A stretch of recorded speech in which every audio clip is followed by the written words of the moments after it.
Hukum berkurban. Hukum berkurban sunat muakkad. Tapi kata sunat muakkad ini keliru.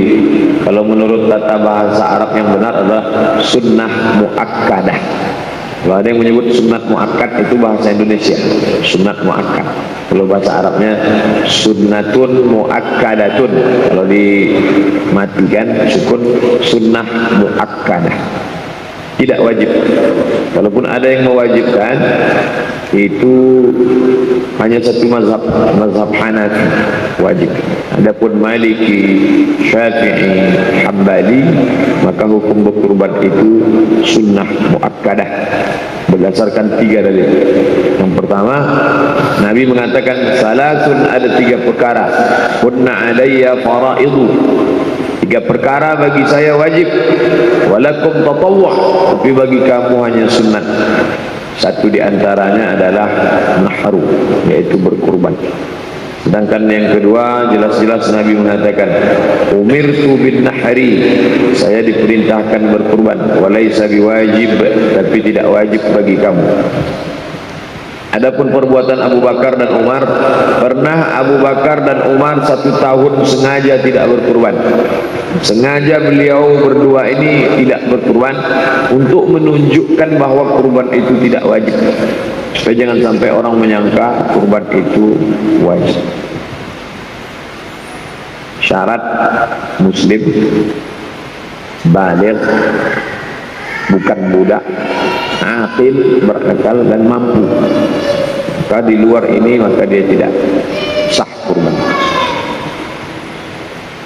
Yang dianggap mampu, siapa itu orang yang dianggap mampu?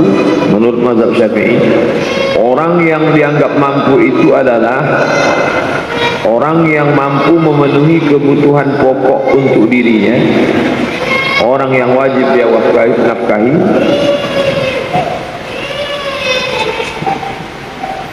orang yang wajib dia nafkahi, kemudian dan orang pada hari 4 hari 10, 11, 12, 13. Itu yang disebut dengan orang mampu. Orang yang wajib, orang yang mampu itu adalah orang yang mampu memenuhi kebutuhan dirinya, orang yang wajib dia nafkahi selama 4 hari dan sanggup membeli hewan kurban. Jadi kalau saya sanggup saya memenuhi kebutuhan diri saya, istri saya, anak saya selama 4 hari, tanggal 10, 11, 12, 13, dan sanggup untuk membeli hewan kurban, itu sudah dianggap mampu. Kita hitung-hitung sendirilah berapa kira-kira itu kebutuhan selama 4 hari untuk istri dan anak, dan sanggup untuk membeli hewan kurban. Nah, itu kita sudah dianggap sebagai orang yang mampu. Selanjutnya waktu penyembelihan.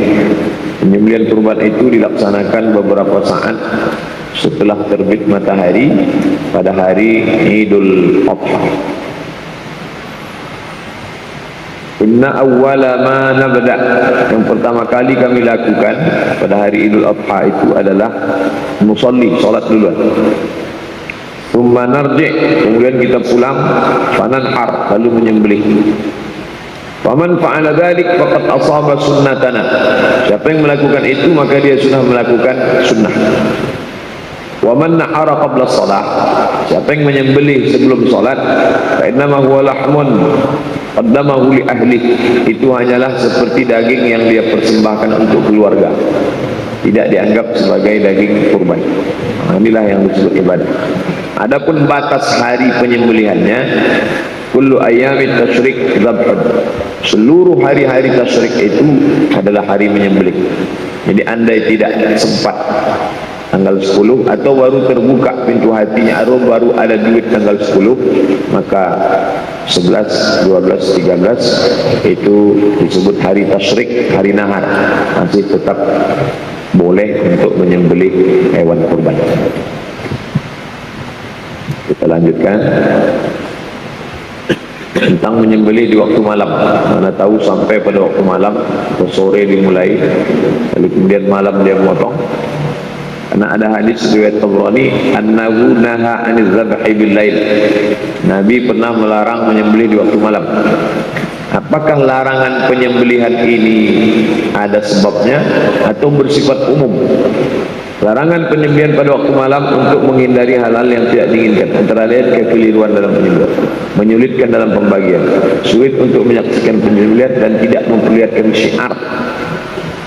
Dulu dilarang menyembelih di waktu malam karena keterbatasan alat penerang, belum ada listrik, takut salah potong, salah bagi, dan tak nampak syiar. Adapun untuk zaman sekarang ini sudah hilang. Yang penyebab larangan itu sudah hilang. Jadi kalau nanti tak sempat siang mau menyembelih malam, lampunya terang benderang, maka boleh, tidak ada larangan sama sekali. Hewan-hewan yang disembelih jenisnya. Walikulli ummatin ja'alna mansakan liyadhkuru ismallahi alaihi ma razaqahum min bahimatil an'am. Adapun yang disembelih itu adalah hewan-hewan jenis, yaitu binatang ternak. Tadi sebut di situ yang ternak disebut adalah an'am, binatang ternak, onta, lembu, kerbau, kambing.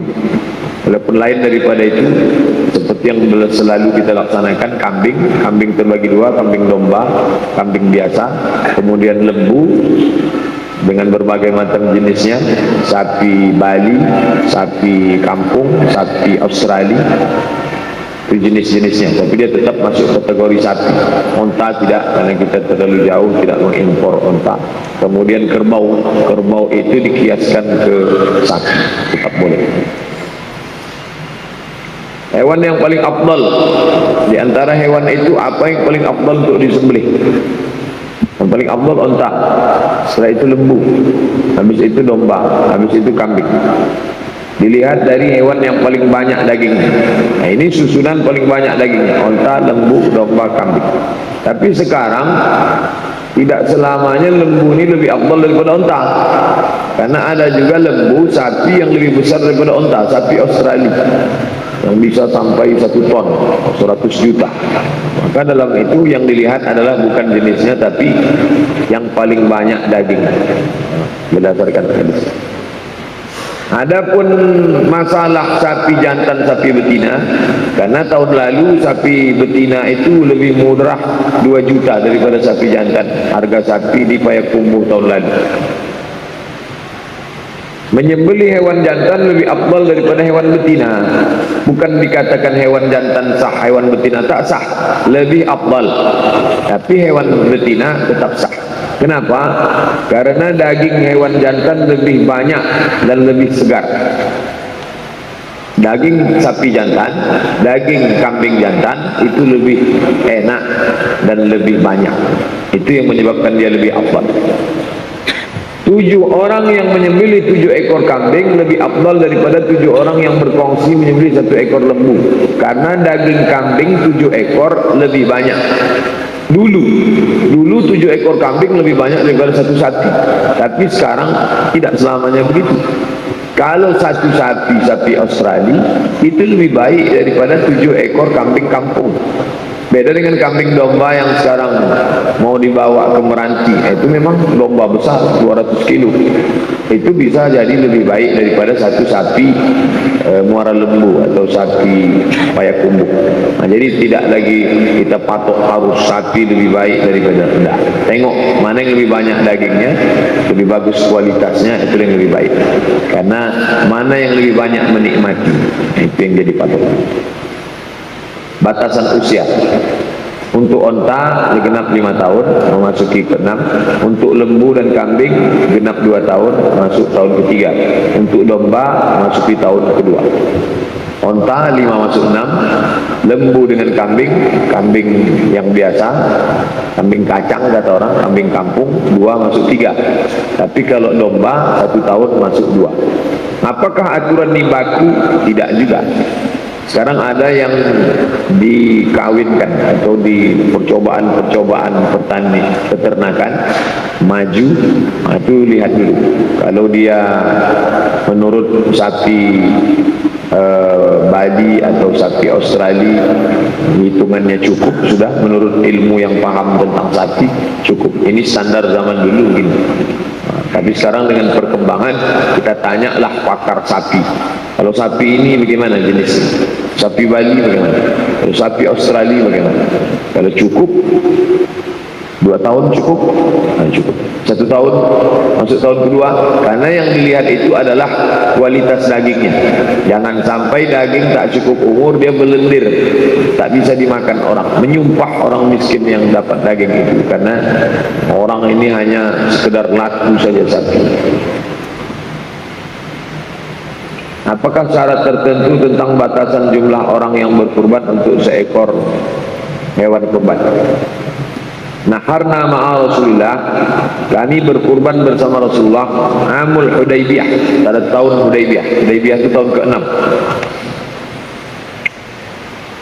Al-badana an sab'ah, seekor onta untuk 7 orang. Wal baqarah an sab'ah, 1 ekor onta untuk 1 ekor sapi untuk 7 orang. Nah, ini standar maksimal paling banyak. Adapun sedikit boleh 1 orang 1 sapi, boleh 1 orang 1 onta. Adapun batas maksimal maka tak boleh lebih dari 7. Adapun riwayat yang kedua menyebutkan kabsyaini, 2 ekor kambing. Nah, ini tentang 1 kambing 1 orang. Adapun riwayat yang menyebut tentang 1 kepala rumah tangga cukup 1 ekor kambing. Hadis riwayat Tabrani. Seorang laki-laki pada zaman Nabi berkurban seekor kambing untuk dirinya dan untuk keluarganya. Seorang laki-laki pada zaman Nabi berkurban seekor kambing untuk dirinya dan untuk keluarganya. Mereka memakannya dan membagikannya ke orang lain. Jadi bapak kepala rumah tangga kurban seekor kambing, itu cukup untuk 1 rumah tangga, 1 keluarga, istri sama anak, dibagi 3, sepertiga untuk fakir miskin, sepertiga untuk sahabat kerabat tetangga, sepertiga untuk rumah. Ini kalau potong sendiri. Ini tentang ketentuan pembagian. Selanjutnya, menyembelih hewan bercacat dan berpenyakit. Ini jelas hadis Nabi langsung melarang. Nabi SAW melarang, tidak boleh ada 4. Yang pertama al-barra, yang itu tangannya. Nabi menunjukkan tanganku lebih pendek daripada tangan Rasulullah 4 jenis binatang. Hewan jenis berita sakit tersebut sangat jelas hingga tidak mampu berjalan. Hewan yang salah satu matanya buta, hewan yang menderita suatu penyakit, dan hewan yang sangat kurus sehingga tidak memiliki tulang sumsum. Nah, ini 4 jenis binatang. Kalau diteliti, kenapa 4 penyakit ini dilarang Nabi? Berpengaruh kepada fisik. Contoh, kalau hewan itu sakit kaki, maka dia tidak bisa mencari banyak rumput, karena tak bisa banyak makan, badannya kurus.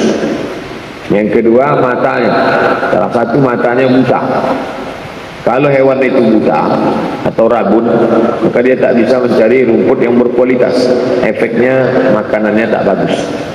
Yang ketiga, hewan yang menderita satu penyakit, hewan itu sakit, bisa menyebabkan penyakit menular, atau dia sakit sehingga badannya kurus sehingga tidak banyak dagingnya. Nah, ini sampai tulang sumsumnya tak ada. Nah, maka Nabi berkurban dengan yang paling gemuk, yang paling sehat, itu yang dikurbankan Nabi SAW. Perkara-perkara yang dianjurkan, ini sifatnya anjuran. Mungkin beberapa hari ini Bapak Ibu sudah dapat postingan tentang larangan memotong kuku atau mencukur bulu badan. Ini sifatnya anjuran, bukan rukun, bukan syarat, bukan wajib. Ini hadis. Idza ra'aitum hilala Dzulhijjah, kalau kamu melihat hilal Dzulhijjah, wa arada ahadukum an yudhi, kamu mau berkurban, falyumsik an sya'rihi, maka jangan memotong bulu badan, wa azfarihi, jangan memotong kuku. Hilal Dzulhijjah insyaallah terlihat pada hari Ahad tanggal 13. Tanggal 14 kita sudah masuk tanggal 1. Jadi dari mulai tanggal 1 itu tidak memotong kuku dan tidak memotong bulu badan. Hari Senin depan insyaallah. Besok tanggal 7, tanggal 14 hari Senin depan. Nah, Apakah perintah itu wajib? Tidak, sunat. Ini tentang sifatnya anjuran. Di antara anjuran di sini adalah zabahakuma biyadihi, memotong sendiri. Memotong sendiri itu pun anjuran bagi yang mampu, yang punya ilmu memotong, bagus dia memotong sendiri. Tapi bagi perempuan, Aisyah, Fatimah tidak pernah memotong sendiri. Memang bagus diwakilkan kepada laki-laki. 14. Adakah bacaan khusus ketika menyembelih? Nah, ini bacaan khusus. Bacaan yang pertama pendek. Bismillah, wallahu akbar, Allahumma minka walaka. Bismillah, Allahu akbar, Allahumma minka walaka. Adapun bacaan yang panjang, inni wajjahtu wajhiya alladzi fatara as-samawati wal arda hanifan wa ma ana minal musyrikin. Qul inna salati wa nusuki wa mahyaya wa mamati lillahi rabbil alamin. La syarika lahu wa bidzalika umirtu wa ana awwalul muslimin. Bismillah, wallahu akbar, Allahumma minka walaka an Muhammad wa ummati. Dua-dua ini bisa dibaca, tapi yang umum baca dipendek saja. Bismillah, wallahu akbar, Allahumma minka walaka. Kalau dia memotongkan untuk orang lain, maka dia disebut Bismillah, wallahu akbar, Allahumma minka walaka. Wa taqabbal min fulan bin fulan. Wa taqabbal min fulan bin fulan. Apakah orang yang berkurban mesti menyembelih hewan kurbannya sendiri? Disunnahkan agar yang menyembelih hewan kurban tersebut adalah orang yang berkurban. Karena Nabi fadzabahakuma biyadihi. Nabi menyembelih dengan tangannya sendiri. Namun boleh juga mewakilkan kepada orang lain, karena dari penyembelihan 100 ekor hewan kurban sebagiannya diwakilkan Rasulullah kepada Ali. Adapun dalil orang yang mewakilkan kepada orang lain, Nabi pernah mewakilkan 37 ekor kepada Ali bin Abi Thalib radhiyallahu anhu. Itu dah. Bagi seorang yang menyembelih hewan kurban orang lain, apakah dia mesti menyebutkan nama orang tersebut? Dia tidak mesti menyebutkan nama orang, karena niat orang yang berkurban itu sudah cukup. Jika dia tetap menyebutkan nama orang, maka dia boleh lakukan. Karena Nabi pernah menyebut Allahumma taqabbal min Muhammad wa ali Muhammad. Disebutkan nama Muhammad. Andai dia tidak sebutkan, maka dia tak perlu sebutkan. Andai tak disebutkan, pahalanya tetap sampai berdasarkan dalil innamal a'malu binniyat. Andai dia mau sebutkan apa lafaznya, ini lafaznya menurut Imam Al-Hasan Al-Basri. Bismillah, wallahu akbar, hadza minka walaka wa taqabbal min fulan. Kalau 7 orang, dia sebutlah wa taqabbal min fulan bin fulan, min fulan bin fulan, min fulan bin fulan. Apakah orang yang berkurban boleh memakan daging hewan kurbannya? Karena ada juga orang yang berkurban dia takut. Jika kurban itu kurban wajib seperti kurban nazar, maka dia tak boleh makan. Bapak ibu yang bernazar, saya bernazar kalau anak saya ini lulus nanti saya berkurban, maka dia tak boleh memakan daging. Kurban tersebut bagi ke semua fakir miskin. Tapi kalau kurbannya itu kurban sunat, kurban kita ini umumnya kurban sunat, bukan sekedar boleh, afdal. Fakulu minha, makanlah. Justru kita disuruh makanlah, bukan boleh hukumnya, justru disuruh makan. Yang dimakan itu apa? Ini dalil. Karena iza raja'a akala min kabidi udhiyati. Nabi memakan hati. Jadi nanti balik pulang sholat Id, pergi ke masjid tempat penyembelihan, habis motong itu minta hatinya, hati hewan kurban itu cuci bersih. Jangan sampai ada darahnya, karena darah itu najis. Lalu kemudian dibakar. Sebentar saja tipis ada api, makan. Lit tabarruk, untuk mengambil barakah. Itu yang dilaksanakan Nabi kalau mau mengikut sunnah. Andai tidak dibuat tak apa-apa. Ini sunnah, bukan wajib, bukan rukun, bukan syarat. Apakah orang yang belum akikah boleh berkurban? Orang yang belum akikah boleh melaksanakan kurban dengan alasan. Pertama, karena hukum akikah dan kurban sama-sama sunat muakkad. Kedua, karena akikah itu tanggung jawab orang tua, bukan kewajiban. Berdasarkan demi kullu ghulamin rahinatun bi aqiqati. Setiap anak tergadai dengan akikahnya. Tuzbahu anhu yawma sabihi, disembelihkan pada hari ke-7, yuhlaqu, cukur rambutnya, wa yusamma, kasih nama yang baik. Akikah saya itu tanggung jawab ayah saya, bukan tanggung jawab saya. Sedangkan kurban itu tanggung jawab saya terhadap diri saya. Maka kalau dulu saya tidak diakikahkan, sekarang saya mau berkurban, boleh, tak masalah. Lain hukum akikah, lain hukum kurban. Jadi tak ada hubung kait. Ini sudah kami bahas. Inilah rumusan hasil akhir dari muzakarah. 19. Apakah boleh membagikan daging kurban ke negeri lain? Daging kurban Pekanbaru dibagikan ke Kampar, dibagikan ke Siak. Apa hukum? Boleh hukumnya membagikan daging kurban ke negeri lain, baik hewan kurban tersebut disembelih di tempat orang tersebut atau di sini. Apakah daging itu disembelih di sini, kambingnya disembelih di sini, dagingnya dibawa, atau kambing orang sini dibawa? Nah, ini yang sekarang sedang kita kumpulkan di Al-Falah. Bayar 2 juta, belikan kambing, nanti kambingnya yang dibawa atau duitnya yang diserahkan ke Meranti. Bisa hubungi Pak Faisal Qamar untuk ini apa dalilnya? Ini. Berikut ini rincian menurut pendapat 4 mazhab. Menurut Hanafi, makruh hukumnya mengalihkan daging kurban dari satu negeri ke negeri lain, sama seperti zakat, kecuali jika diberikan kepada kerabat orang yang berkurban atau kepada penduduk negeri lain yang lebih membutuhkan. Kalau tidak seperti ini makruh. Tapi kalau kerabat dia di Meranti atau bukan kerabatnya tapi orang Meranti itu lebih membutuhkan, nah ini afdal, bagus. Maliki tidak boleh mengalihkan bagian daging kurban ke negeri lain yang jaraknya sejauh jarak qasar salat. Qasar itu 89 km. Ke Meranti lebih boleh. Kecuali jika penduduk negeri tersebut lebih membutuhkan. Jadi semuanya cerita masalah membutuhkan, memerlukan.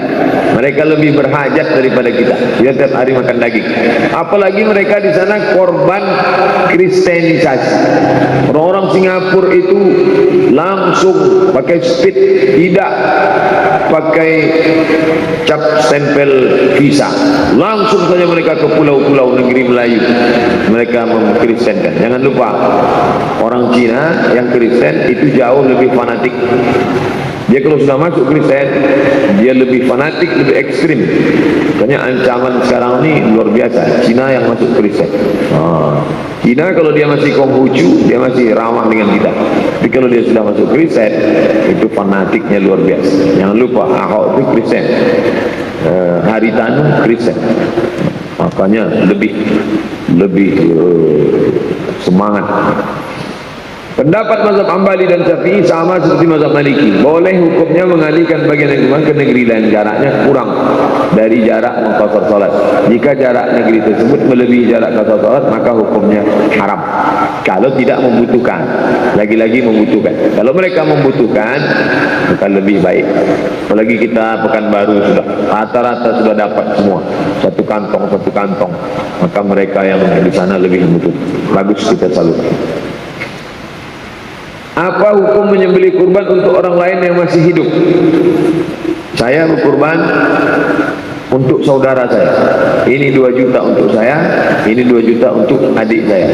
Ini 2 juta untuk saya, ini 2 juta untuk ibu saya. Apa hukum? Ini maksudnya berkurban untuk orang lain. Boleh hukumnya menyembelih kurban untuk orang lain. Dalam kitab Musnad Ahmad disebutkan sebuah hadis dari Abu Rafi, ketika Rasulullah berkurban, beliau membeli 2 ekor gemuk bertanduk warna putih.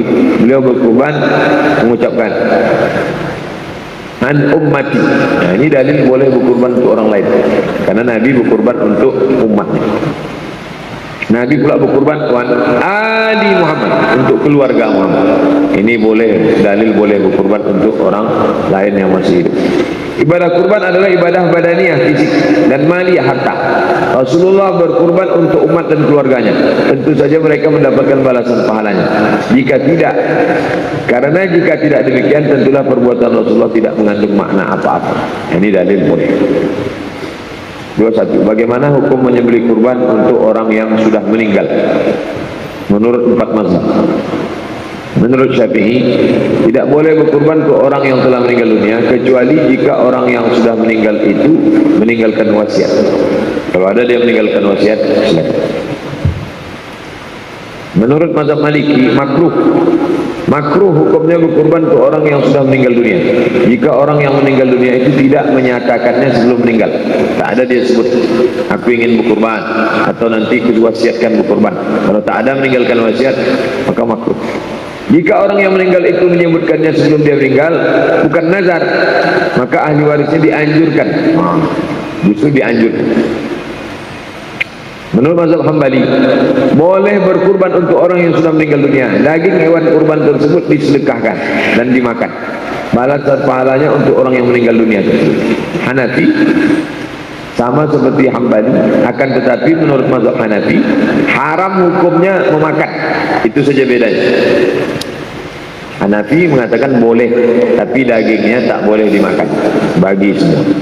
Tapi intinya mereka semua mengatakan, empat mazhab itu menyatakan berkurban untuk orang meninggal dunia itu pahalanya sampai. Mereka ikhtilaf bukan pada sampai tak sampainya, mereka ikhtilaf pada wasiat. Tak wasiat boleh memakan dan tak boleh. Di situ letak khilaf antara empat mazhab. Bagaimana persentase pembagian? Pembahasan selanjutnya adalah pembagian hewan kurban tersebut. Apakah dibagi semua atau dibagi setengah? Daging hewan kurban boleh dibagi tiga. Sepertiga untuk orang yang berkurban, sepertiga untuk kerabat sahabat, dan sepertiga untuk fakir miskin. Ini dia. Wa yut'imu ahla baitihi sulus. Ahli bait sepertiga. Wa yut'imu fuqara jiranihi sulus. Untuk sahabat, kerabat, tetangga sepertiga. Wa yatasaddaq ala su'al sulus. Bersedekah fakir miskin tiga. Inilah dalil pembagian sepertiga. Jadi kalau bapak ibu dapat 2 kupon, sekupon sebagai masyarakat, 1 kupon sebagai peserta, itu masih boleh. Sepertiga ini batas maksimal. Lebih dari sepertiga tak boleh. Kurang dari sepertiga boleh. Bagaimana kurban pada zaman dulu? Apakah mereka mengenal istilah panitia? Bagaimana hak panitia? Ini mesti dijelaskan dulu perkaranya, supaya jangan sampai panitia itu merasa dia lebih berkuasa daripada orang yang berkurban. Pada zaman dahulu semua proses kurban dilakukan sendiri oleh orang yang berkurban. Dari mulai membeli hewan kurban, merawat hewan kurban, sampai menyembelih, sampai distribusi. Adapun pendistribusian daging kurban pernah ditugaskan Rasulullah kepada sahabat Imam Ali dan Uqbah bin Amir. Dengan perkembangan zaman dan perubahan sosial masyarakat, tidak semua orang memiliki waktu luang untuk melakukan proses panjang dari mulai pembelian sampai perawatan sampai pembagian. Sebenarnya panitia kurban tidak memiliki hak apa-apa terhadap daging kurban. Apa yang mereka lakukan murni sebagai aktivitas sukarela, hanya mengharapkan balasan dari Allah Subhanahu wa ta'ala. Nah, ini mesti didudukkan perkaranya. Adapun tukang potong, tukang kulit itu harus teliti, maka itu harus ada kesepakatan. Ini sukarela atau mengambil upah. Kalau mengambil upah maka harus ada uang tambahan dari harga kurban. Ini harga kurban 1.700.000 untuk biaya operasional, membawa sapi dari Payakumbuh ke Pekanbaru, jaga malam beberapa malam sebelum penyembelihan, dan untuk uang tukang jagal, untuk uang tukang kulit. Kalau tidak nanti kacau balau. Yang tak boleh itu adalah daging itu dikasihkan sebagai ini upah jaga malam, ini upah, karena mereka tak berhak sama sekali. Nah, ini yang jadi masalah. Apakah panitia kurban boleh mengambil sebagian daging kurban sebelum dibagikan? Misalnya setelah hewan disembelih, panitia kurban mengambil sebagian daging kurban, kemudian mereka masak, makan bersama-sama. Sementara daging kurban tersebut belum dibagi, statusnya belum dibagi, sepertiga, masih milik global. Lalu ada yang berani mengambil, dimakannya pagi. Sebagaimana dijelaskan di atas bahwa panitia kurban tidak memiliki hak daging kurban. Jika daging kurban tersebut belum dibagi, maka panitia kurban tidak berhak untuk mengambil, karena status kepemilikan daging tersebut belum ditentukan. Jika panitia tetap mengambilnya, berarti telah mengambil daging yang belum jelas siapa pemiliknya. Beberapa langkah. Pertama, daging tersebut mesti dibagi. Kedua, jika di antara panitia kurban tersebut ada yang berkurban, kemudian dia mengikhlaskan jatahnya, nah ini bisa. Misalnya di antara bapak panitia itu dia sebut, ini jatah saya, masaklah, nah itu bisa. Tiga, seandainya tidak ada di antara panitia itu yang berkurban, tapi ada di antara mereka yang berhak mendapat daging kurban, maka bagian jatah dia yang dimasak. Berapa orang panitia? Nah, jatah dia yang dimasak. Yang perlu ditekankan, mesti diketahui jatah bagian siapa yang dimasak, karena daging yang tumbuh dari yang haram. Nah, kalau dia makan itu, dia makan haram. Dalam hadis dikatakan, ayyuma lahmin nabata min haramin, setiap daging di badan tumbuh dari makanan haram, fannaru aula bih, maka tempatnya adalah api neraka. Nauzubillah. Apakah panitia kurban boleh menjual kulit tanduk, kemudian hasil penjualannya untuk masjid, atau hasil penjualannya biaya operasional, atau hasil penjualannya untuk macam-macam? Pada dasarnya hak milik kulit, tanduk dan lain sebagainya ada pada yang berkurban, orang yang punya kurban. Haram hukumnya menjual kulit, lemak, daging, kepala, bulu, baik hasil penjualannya untuk masjid maupun lainnya. Rasulullah bersabda, man ba'a jilda udhiyati fala udhiyatalah. Siapa yang menjual kulit hewan kurbannya, maka tiada kurban baginya. Orang yang berkurban boleh memanfaatkan kulit hewan kurbannya berdasarkan dalil Aisyah membuat kulit itu sebagai tempat air. Aisyah pernah mengambil kulit itu, dijahitnya sebagai tempat air. Memanfaatkan pakai boleh. Nah, ini mesti tengok bunyinya. Memanfaatkan pakai. Kalau ada yang minta kulit itu tapi untuk dipakainya. Tapi rata-rata kita sekarang tak ada lagi tempat air dari kulit. Semestinya orang yang berkurban mengingatkan kepada panitia untuk tidak memanfaatkan kulit tanduk dan sebagainya, karena kulit tanduk dan sebagainya itu adalah hak miliknya. Hanya dia yang boleh mensedekahkan atau memanfaatkannya. Akan tetapi lebih afdal jika dia sedekahkan kepada orang yang membutuhkan. Kebetulan di situ ada fakir miskin yang bisa mengolah kulit itu jadi jangik atau gendang rebana atau beduk atau kerajinan, dia sedekahkan. Kalau tak juga bisa, dia jual kepada tukang. Dijualnya kulit itu kepada tukang yang bisa mengolah, hasil duitnya itu disedekahkan. Tapi ujung-ujungnya tetap sedekah. Adapun dipakainya, ini tak dibenarkan. Jadi yang paling bagus itu dia sedekahkan kepada orang yang membutuhkan. Apakah boleh memberikan kulit tanduk daging kepada orang yang menyembelih? Tukang sembelih, 20 ekor dia sembelih. Nah, ini orang ini mesti dikasih kompensasi.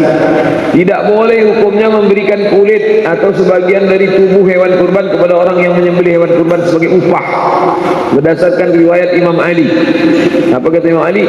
Amarani Rasulullah, Rasul menyuruh saya an aku ma'ala budni, supaya saya mengurus hewan kurbannya, wa an atasaddaq bilahmiha, saya bersedekah, mensedekahkan dagingnya, wa juludiha, kulitnya, wa ajillatiha, saya juga mensedekahkan kain penutupnya. Jadi dulu hewan kurban itu sebelum disembelih ditutup pakai kain hias, kain penutup. Nah, kainnya itu pun tak boleh dimanfaatkan. Wa alla u'tiyal jazzar, alla u'tiya, saya tidak boleh memberi jazzar. Jazzar itu tukang potong, tukang jagal. Tukang potong itu dikasih upah di luar daging kurban. Tak boleh daging itu dikasih, ini 5 kupon untuk kamu sebagai upah. Nah, ini tentang masalah. Jika orang yang menyembelih hewan kurban itu diberi bagian dari hewan kurban karena dia fakir atau sebagai hadiah, maka boleh, karena dia termasuk orang yang berhak menerimanya, sama seperti orang lain. Bahkan dia lebih utama untuk menerimanya karena dia ikut mengerjakannya. Sebagai hadiah boleh, sebagai upah tak boleh. Oleh sebab itu maka dikasih ke dia, ini upah kamu. Dari biaya operasional uang 2 juta, ada 50.000, 100.000 untuk upah. Ini upah kamu sebagai tukang potong. Habis itu dikasih dia daging. Ini daging sebagai hadiah. Apa beda hadiah sama upah? Hadiah itu dapat, alhamdulillah, tak dapat tak apa-apa. Upah kalau dia tak dapat dia mengamuk. Silap-silap pisau itu tak jaga kambing ke kita jadi. Itu mesti dijelaskan. Kalau tidak nanti jadi konflik masalah. Mana yang lebih afdal? Berkurban atau bersedekah senilai kurban? Berkurban atau bersedekah senilai kurban? Nilai kurban 2 juta. Dengan berkurban. Berkurban dipotong. Bersedekah 2 juta. Ini 2 juta untuk masjid. Mana yang lebih afdal? Lebih afdal berkurban. Lebih afdal berkurban daripada bersedekah senilai kurban. Ini dalil-dalilnya.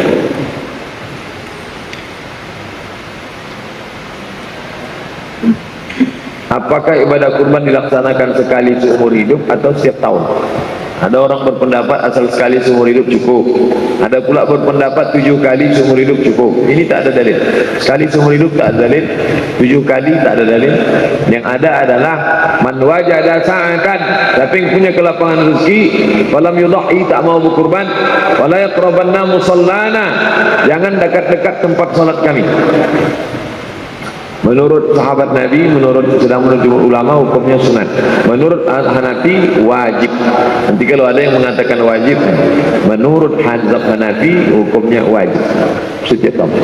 Sedangkan menurut jumhur ulama mayoritas Maliki, Syafi'i, Hambali hukumnya sunat, tidak wajib. Ini berdasarkan hadis. Dari beberapa dalil di atas jelaslah bahwa tuntunan ibadah kurban itu dilaksanakan setiap tahun. Setiap tahun. Mampu kurban, mampu kurban. Bagi bapak ibu yang sudah mendaftar, alhamdulillah. Bagi yang belum, dengan mengkaji buku ini kita semakin memotivasi untuk berkurban.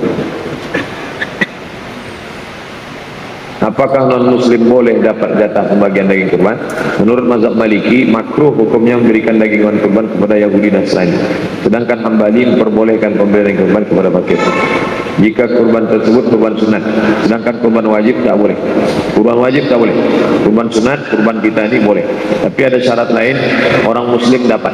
Jangan sampai muslim tak dapat, dia dapat. Ini pun tak adil. Apa hikmah yang dapat diambil? Ada beberapa pertanyaan tak saya muatkan karena tak begitu penting, urgen. Jadi saya cukupkan 30. Apa hikmah di balik kurban ini? Yang pertama, melaksanakan perintah Allah. Fasalli li rabbika wanhar. Yang kedua, mengikuti sunnah. Alaikum bisunnati, ikuti sunnah. Wa sunnatil khulafa ar-rasyidin al-mahdiyyin min ba'di. 'addu 'alaiha bin nawajid. Yang ketiga, membangkitkan semangat kebersamaan. Makanya ibu-ibu tetap ikut nanti menengok penyembelihan dengan tetap menjaga aurat, yang gadis-gadis pakaiannya tetap dijaga. Datang ke masjid menengok penyembelihan. Mengikis sifat kikir, pelit. Kita yang kita kasih 2 juta, sementara Nabi Ibrahim alaihissalam anak kandungnya tak ada apa-apanya dibandingkan kurban Nabi. Yang paling penting adalah memupuk ketakwaan. La yanalallaha luhumuha, yang sampai kepada Allah itu bukan dagingnya, wala dima'uha, bukan darahnya. Ayat ini mengkritik perbuatan orang kafir Quraisy. Dulu mereka selesai motong itu, darahnya mereka pegang, mereka tempelkan ke dinding Ka'bah. Ya Allah, ini kurban kami. Diambilnya kepala kambing itu dia pukulkan ke dinding Ka'bah. Ini kurban kami. Turun ayat ini mengkritik. La yanalallaha luhumuha, dagingnya tak sampai pada Allah. Wala dima'uha, darahnya Allah tak perlu. Walakin yanaluhu taqwa minkum, yang sampai kepada Allah itu adalah ketakwaan dari orang-orang yang berkurban. Jadi yang kita berikan itu wujud dari takwa kepada Allah Subhanahu wa taala. Itulah yang dapat saya sampaikan. Sebagian bapak ibu sudah megang bukunya, bagi yang belum download gratis di internet. Terima kasih atas segala perhatian. Bila ada hal yang masih kurang, kita akan bahas dalam dialog tanya jawab insyaallah. Selanjutnya saya serahkan ke moderator. Terima kasih. Wassalamualaikum warahmatullahi wabarakatuh.